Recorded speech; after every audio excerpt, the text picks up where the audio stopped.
Hello students, today we will discuss hydrogen bonding. अरे ये क्या होता है? ये हमारा एक वीक इंटरमोलिकुलर प्रोसेस होता है, लेकिन बहुत काम का चीज है ये, ठीक है। ऑर्गेनिक में बहुत काम में आता है, ठीक है, इनऑर्गेनिक में भी काम में आता है। तो आज डिस्कशन करेंगे हम हाइड्रोजन बॉन्डिंग को। सर ये हाइड्रोजन बॉन्डिंग होता है क्या? देखो, ये एक special type of dipole dipole interaction होता है, ठीक है। Primary electrostatic interaction exist between the molecule containing a hydrogen, ठीक है, atom covalently bonded to highly electronegative atom like fluorine, oxygen and nitrogen। क्या सर? ये एक तरह का अट्रैक्शन होता है, इलेक्ट्रोस्टैटिक फोर्स ऑफ अट्रैक्शन, क्या, between a molecule contain hydrogen covalently bonded to highly electronegative atom like fluorine, oxygen और nitrogen, ठीक है। देखो ये क्या है, मान लो HF, ठीक है, ये क्या है, ये हमारा कोवैलेंट बॉन्ड है, ठीक है। लेकिन ये जो और एक HF मॉलिक्यूल के साथ मिलेगा, देखो इन दोनों के बीच में इलेक्ट्रोनेगेटिव डिफरेंस है। यहाँ पर डेल नेगेटिव डेल पॉजिटिव आएगा, ए डेल पॉजिटिव डेल नेगेटिव, ए नेगेटिव पॉजिटिव के बीच में इलेक्ट्रोस्टैटिक फोर्स ऑफ अट्रैक्शन रहेगा। इसी को बोलते हैं हम हाइड्रोजन बॉन्डिंग। ये जो डॉटेड लाइन देख रहे हैं, ये है हाइड्रोजन बॉन्डिंग, ये नहीं है, ये वाला हाइड्रोजन बॉन्डिंग नहीं है, ठीक है। जब हम HF लेते हैं, मान लो हमने वाटर लिया, ठीक है, मान लो हम बॉटल ऑफ वाटर लिए, ठीक है, इसमें क्या सिर्फ ओनली एक वाटर मॉलिक्यूल है? ऐसा तो नहीं है, इसमें बहुत सारे वाटर मॉलिक्यूल है, राइट। तो एक वाटर मॉलिक्यूल, मान लो एक दूसरा ये है वाटर मॉलिक्यूल, ठीक है। ऑक्सीजन और हाइड्रोजन के बीच में इलेक्ट्रोनेगेटिव डिफरेंस है, तो इसके ऊपर डेल्टा पॉजिटिव, इसके ऊपर डेल्टा नेगेटिव आएगा। Similarly delta negative delta positive, ठीक है। तो ये ऑक्सीजन ऊपर डेल्टा नेगेटिव एंड हाइड्रोजन के ऊपर डेल्टा पॉजिटिव, देखो ऐसा। इसी को हम बोलते हैं, इसी इलेक्ट्रोस्टैटिक फोर्स ऑफ अट्रैक्शन को क्या बोलते हैं? हाइड्रोजन बॉन्डिंग, ठीक है। When an hydrogen is bonded to highly electronegative atom by a covalent bond, the bond pair electron are displaced towards electronegative atom, creating a partial negative charge on the electronegative atom, right, and a partial positive charge on the hydrogen atom. A bare hydrogen nucleus exerts a strong electrostatic attraction on the electronegative atom of the adjacent molecule. अगर कहने का मतलब क्या है, मैंने ये already आपको बता दिया, ठीक है। I have already told you that due to electronegative difference, more electronegative atom gets delta negative and less electronegative atom gets delta positive, ठीक है। If we put another molecule delta negative delta positive, then this attraction is known as hydrogen bonding. Condition क्या है? Hydrogen should be covalently bonded with the high electronegative element like fluorine, oxygen and nitrogen, ठीक है। Then atomic size of the electronegative element should be small। देखो fluorine, oxygen, nitrogen, देखो generally chlorine का भी electronegativity higher होता है, ठीक है। तो आप पूछोगे सर क्लोरीन ने क्या कर दिया था? क्लोरीन बोलेगा भाई मैंने ऐसा क्या कर दिया जो मैं हाइड्रोजन बॉन्ड फॉर्म नहीं करा सकता हूं, ठीक है। मेरा भी तो इलेक्ट्रोनेगेटिविटी अप्रोक्सीमेटली नाइट्रोजन के बराबर में है, ठीक है। देखो इसका सिंपल सा रीजन है।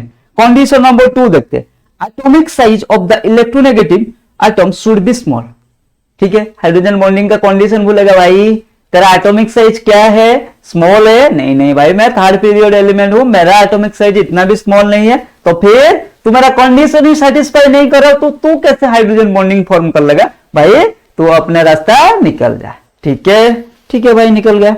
Strength of hydrogen bonding directly proportional to electronegativity of the elements and strength of a hydrogen bonding inversely proportional to size of the atom। तो अगर कंसीडर करेंगे फ्लोरीन, ऑक्सीजन, नाइट्रोजन, तो इन केस ऑफ फ्लोरीन सबसे stronger होगा, then oxygen, then nitrogen. Strength of hydrogen bonding directly proportional to electronegativity difference, sorry electronegative atom.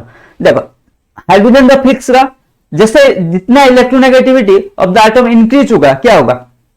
जो partial negative charge वो electron cloud क्या अपने तरफ खींच लेगा, तो पार्शियल नेगेटिव चार्ज का मैग्नीट्यूड उतना ज्यादा होगा, तो इसीलिए हमारा इलेक्ट्रोस्टैटिक फोर्स ऑफ अट्रैक्शन उतना स्ट्रॉन्गर होगा, इसीलिए हाइड्रोजन बॉन्डिंग भी स्ट्रॉन्गर होगा। सो जब हम कंपेयर करेंगे फ्लोरीन, ऑक्सीजन, नाइट्रोजन में, in case of fluorine the hydrogen bond strength is greater than oxygen and in case oxygen compare to nitrogen, ठीक है। अब आया टाइप्स ऑफ हाइड्रोजन बॉन्डिंग। एक होता है इंटरमोलिकुलर हाइड्रोजन बॉन्डिंग, एक होता है इंट्रामोलिकुलर हाइड्रोजन बॉन्डिंग।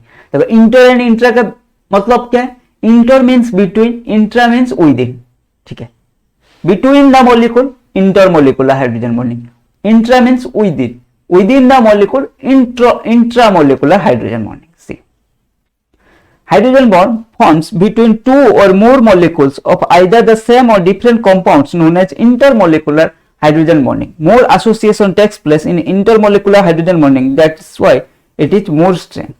ठीक है, इसमें एसोसिएशन ज्यादा होता है इंटरमोलिकुलर हाइड्रोजन बॉन्डिंग में, इसीलिए इसका बॉन्ड स्ट्रेंथ ज्यादा होता है, ये स्ट्रॉन्गर होता है।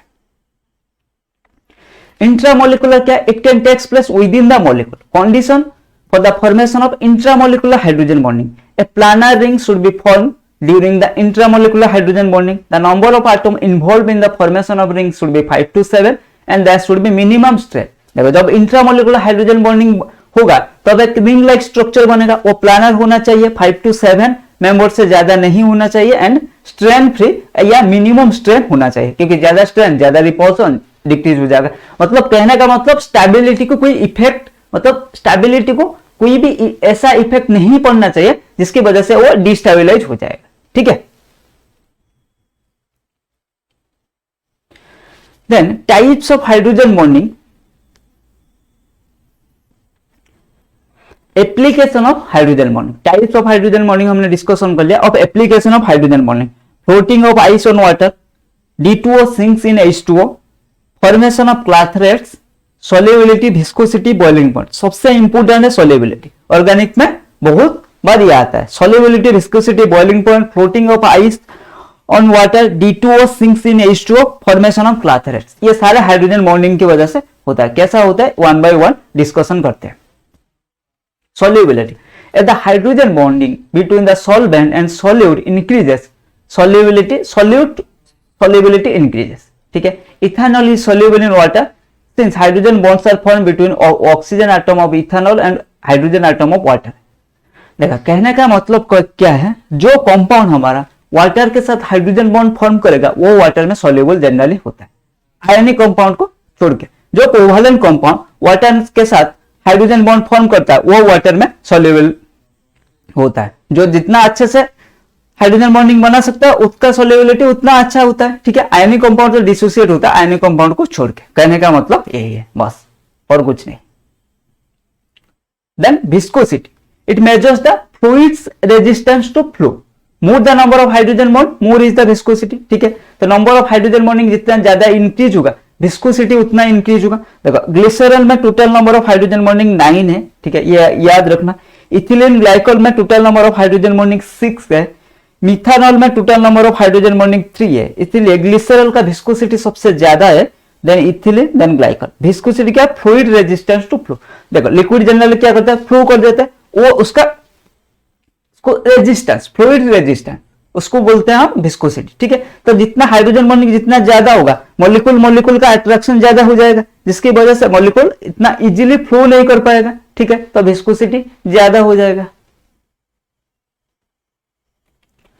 Next one, boiling point. In case of intermolecular hydrogen bonding, the boiling point increases as the molecules are held more strongly. Hence, more energy is required for boiling. ठीक है. However, in case of intramolecular hydrogen bonding, the hydrogen bonds are not present between the molecule. Thus, boiling point decreases.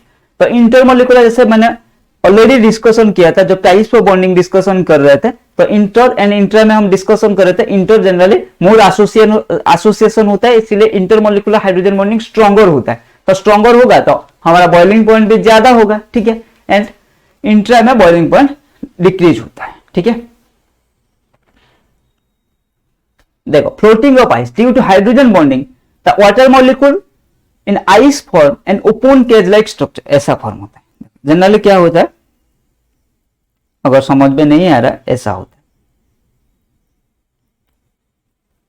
है, ऐसा structure होता है, ठीक है, open cage like structure.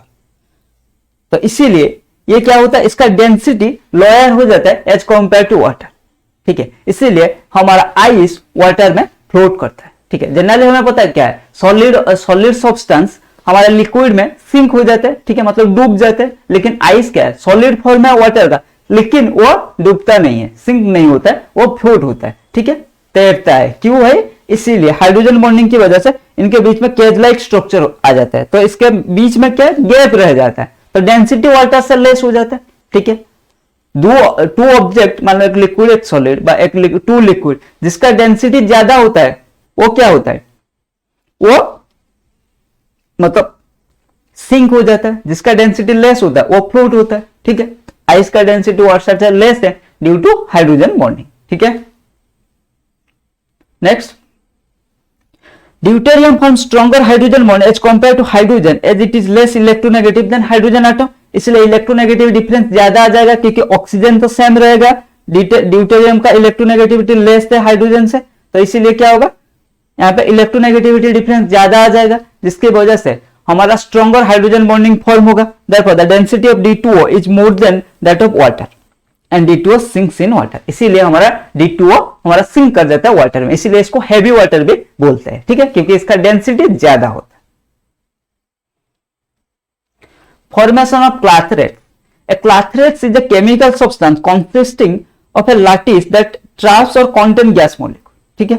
In the formation of ice, some gas molecules are trapped in between the voids of ice, resulting in the formation of clathrates, ठीक है। For the formation of clathrates, the molecule traps should be of the size of the cage, ठीक है। तो hydrogen bonding की वजह से देखो जैसे वाटर मॉलिक्यूल में जब आइस होता है कुछ हमारा क्या गैप रह जाता है, इसमें कुछ मॉलिक्यूल हमारा ट्रैप हो जाते हैं, उसी को बोलते हैं हम क्लाथरेट्स। Xenon, argon, krypton forms clathrates, whereas helium, neon do not. It is because their size as a guest molecule is not appropriate to form clathrate, ठीक है। साइज में मतलब वो जो गैप है उसमें फिट आना चाहिए, नहीं तो कैसे फॉर्म होगा, और बड़ा हो जाएगा गैप से तो फिट नहीं होगा, ठीक है। आज के क्लास में इतना ही, मिलते हैं अगले क्लास में, तब तक के लिए कीप लर्निंग कीप ग्रोइंग।